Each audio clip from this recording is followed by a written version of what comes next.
কোন মুসলমান যদি ঋণগ্রস্ত হয়, এত ঋণ হয়ে গেছে,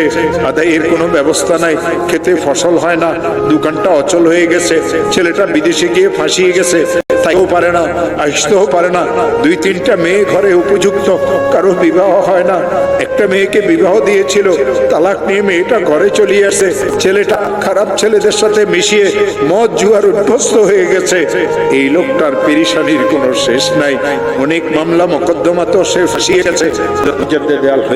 বলেন, কঠিন থেকে কঠিন বিপদগ্রস্ত মুসলমান যদি ইশারের নামাজের পরে তাসবিহ হাতে নিয়ে যেই দরুদ শরীফ পড়তে জানে 100 বার দরুদ শরীফ পড়বে। আল্লাহুম্মা সাল্লি আলা সাইয়্যিদিনা মুহাম্মদ, আল্লাহুম্মা সাল্লি আলা সাইয়্যিদিনা মুহাম্মদ, আল্লাহুম্মা সাল্লি আলা সাইয়্যিদিনা মুহাম্মদ। আর 499 বার পড়বে লা হাওলা ওয়ালা কুওয়াতা ইল্লা বিল্লাহ, একবার পড়বে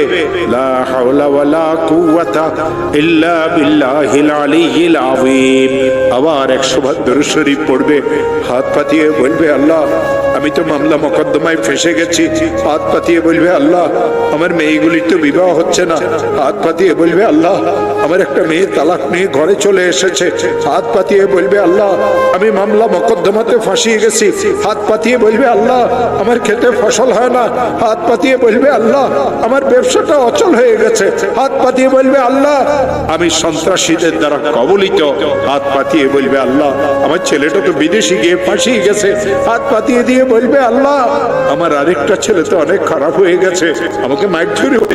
মাওলা তুমি আমাকে বিপদ থেকে মুক্ত করে দাও। আমার হাতে কোরআন আছে, দেওবন্দ মাদ্রাসার একজন বড় মুহাদ্দিস হযরত মাওলানা মুফতি আমিন সাহেব পালানপুরি, তিনি আমাকে আমল শিখাইছেন, তিনি আমাকে এই কথা বলেছিলেন, মাওলানা যখন এই আমল শিখেছি নিজের জন্য, বিপদগ্রস্ত আত্মীয় স্বজনের জন্য, যখন এই আমল আমি করেছি আল্লাহর কসম এর ফলাফল আল্লাহ আমাকে হাতে হাতে দিয়েছে।